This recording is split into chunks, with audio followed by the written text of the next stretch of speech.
In section 2.2, we talk about how to solve quadratic inequalities. Now, you've probably seen solutions to linear inequalities before. This comes up a lot in basic algebra classes. We solve a linear inequality in the same way that we usually would solve a linear equation, by getting x by itself. For example, if you wanted to find all solutions to the linear inequality, 2x minus 5 is greater than 10, just really quickly to point out, this is linear because the exponent on our x term is just 1, right? It's just 2x to the first power. There's no x squareds or x cubed or anything bigger than that. That's why this is linear. And so we solve this the same way that we would solve a linear equation. We're going to get x by itself using the same basic steps we would for solving an equation. So we're going to get rid of the negative 5 first by adding 5 to both sides. This gives us that 2x is greater than 15, and now we need to get rid of the 2 that's being multiplied by the x, so we divide both sides by 2. Dividing by positive 2 doesn't do anything to that inequality sign in the middle, so this is going to leave us with x has to be greater than 15 over 2, or x has to be greater than 7.5. Right, so any x value that's greater than 7.5 is going to make this inequality true. The only thing that we have to be careful about when we're doing this is if you are solving a linear inequality and you ever multiply or divide both sides of the inequality by a negative, you have to flip the inequality symbol in the middle. I'm not sure why I called this C. This should be B. All right, find all solutions to the linear inequality 1 minus 2x is less than or equal to 13. So I'm going to get rid of this 1 first by subtracting 1 on both sides. And I get negative 2x is less than or equal to 12. Now I'm going to get rid of that negative 2 by dividing both sides by negative 2. And this is where this rule comes in here. If you multiply or divide by a negative, you need to flip the inequality symbol. Well, we divided both sides by negative 2, which means we're going to now need to flip this inequality from less than or equal to greater than or equal to. So on the left, we're left with x is greater than or equal to 12 over negative 2, which is negative 6. This means any x value that's greater than or equal to negative 6 is going to be a solution to this inequality. And just as a review, you can always write these inequalities as intervals on the real number line. So in the first example, we got that any x value greater than 15 over 2 would be a solution. That means we could also explain that the solution is just the open interval from 15 over 2 to infinity, because those are all the real numbers that are greater than 15 over 2. And similarly, in the second example, if x needs to be greater than or equal to negative 6, it's greater than or equal to, so we'd use a closed bracket here, from negative 6 to infinity. On infinity, we always use an open bracket. Right, so this is just two different ways of solving this inequality, or two different ways of expressing the solution to this inequality. Now, how does this change when our inequality isn't linear anymore? What if we had a quadratic expression, an x squared expression, right? So let's say we wanted to find all x values such that x squared minus 2x minus 3 is greater than 0. We don't really have the same ability to solve this like we did in the linear case of getting x by itself. But what we can do is we can take whatever that expression is that we're trying to solve for, right? We want to find what x value will make this quadratic expression greater than 0. And we can consider the function where we set f of x equal to that expression. So f of x equals x squared minus 2x minus 3. By graphing this, we're going to be able to solve this quadratic expression. So the first thing that we're going to do is find the zeros of this function f of x over here. And remember, to find the zeros, you just replace f of x with 0, and then either factor or use the quadratic formula to solve for x. Right, I'm going to try to factor this. So if I factor, I need two numbers that multiply to negative 3 and add up to negative 2. So negative 3 and positive 1 would work here. Then setting each one of these factors equal to 0 gives me a 0 at x equals 3 and at x equals negative 1. Remember, those zeros, those are going to be the x-intercepts of the graph. So I can put a point here at 3 on the x-axis, and another one here at negative 1. And I know that my parabola is going to hit the x-axis in those two spots. Furthermore, if I go back over here to my original function, I have that the leading coefficient, that's the coefficient of the x squared term, is positive. And if it's positive, that means our parabola is going to be U-shaped as opposed to N-shaped, right? And so I can sketch in that this parabola would have to look something like this. Okay. How does that help us to solve this original inequality? Well, we want to know when x squared minus 2x minus 3 is greater than 0. We want to know when the outputs of this function are greater than 0. That means we want to know where is the graph above the x-axis. Well, it's above the x-axis here and here. Right? When the graph is above the x-axis, that means f of x, the outputs of your function, are greater than 0. Okay, and similarly, when your graph is below the x-axis, that would be in the middle here, we have that we have the f of x is going to be less than 0, right? It's negative, it's below the x-axis. So let's go back to the beginning here. We were looking for where is f of x, or x squared minus 2x minus 3 greater than 0. That's where it's above the x-axis. And so the x values, where our graph lies above the x-axis, is pretty much everywhere except between -1 and 3. So we can express this as, let's use a different color here, x squared minus 2x minus 3 is greater than 0 on the intervals from -infinity to -1, and then again from 3 to infinity. Because the only time that it's not positive, the only time that it's not above the x-axis, is for x values that are between -1 and 3. And we're using open brackets here instead of closed brackets because we don't want to include -1 and 3 as solutions. Because if we were to include them, right, if we were to plug in -1 or 3 into our original expression, we would get 0, which is not greater than 0, it's equal to 0. Alright, so one thing to notice here, the sign of x, right, positive or negative, can only change at the zeros of the function. That means that the zeros of your function, the x-intercepts, are going to break up the real number line into intervals. We can test just a single point in each interval, and that's going to determine the sign of the function on the entire interval. So let me show you what I mean. In this is the same function we had before, right? We saw that it factored to x minus 3 and x plus 1, and that gave us zeros at x equals 3 and at x equals -1. See that on the last page if you need to go through the factoring again. So that's going to break up our real number line. If I plot those 2 points, it's going to naturally break up our real number line into 3 intervals, from -infinity to -1, from -1 to 3, and then from 3 to infinity. Alright, now if we wanted to figure out on which one of those intervals, let's say we didn't know what the graph looked like, and we wanted to know whether that function was positive or negative on each one of those intervals, all I have to do is choose one point, right, one x value in each interval, and evaluate f of x to see if it's positive or negative. If it's positive, that means that that function is going to be greater than 0 on the interval. If it's negative, your function will be less than 0. So if I wanted to choose a point in this first interval, it has to be somewhere between -infinity and -1. So I could plug in, let's say, -2, that's in that interval. Plugging it into this factored form is going to give me -2 minus 3 times -2 plus 1. -2 minus 3 is negative, and -2 plus 1 is also negative. A negative times a negative is a positive. So that means on this entire first interval between -infinity and -1, my function is positive. It's greater than 0. Let's do another example in the middle here. If I plug in a number between -1 and 3, let's say 0.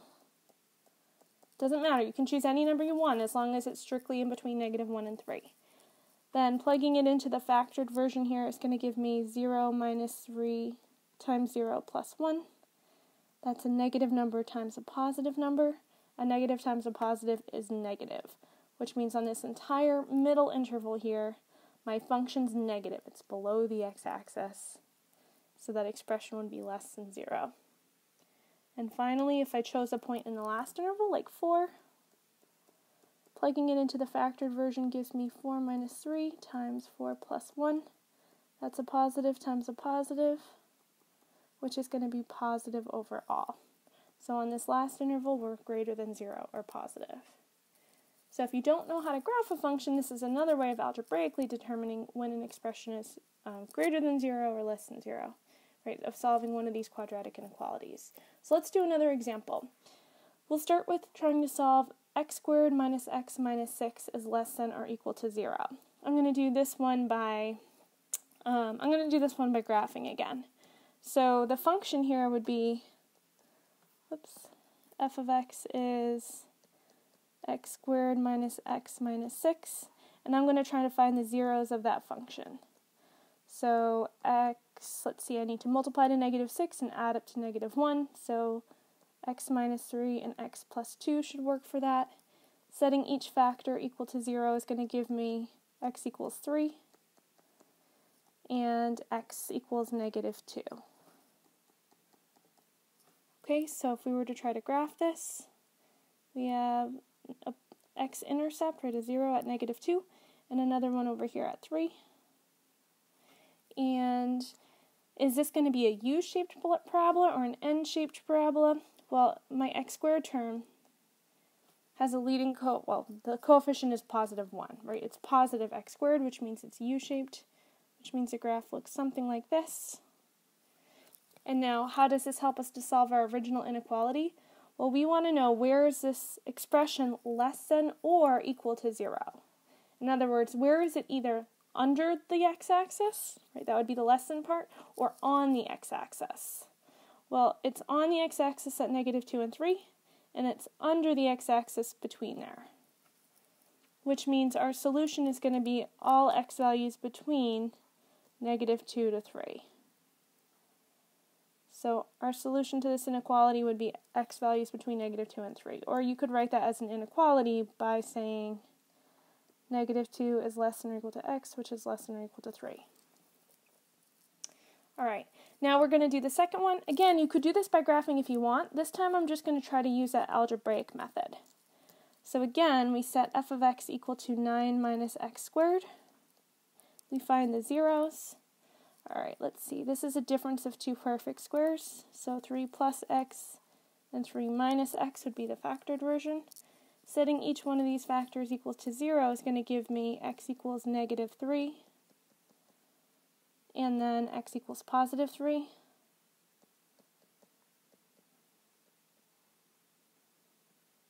Alright, those are my two zeros. Without even graphing the whole thing, I can just naturally break up the real number line with negative 3 and 3. This splits up the real number line into the intervals from negative infinity to negative 3, negative 3 to positive 3, and 3 to infinity. And then I can test a point in each interval to determine whether the output is positive or negative. So let's say I wanted to plug in, how about f of negative 4? That's in that first interval.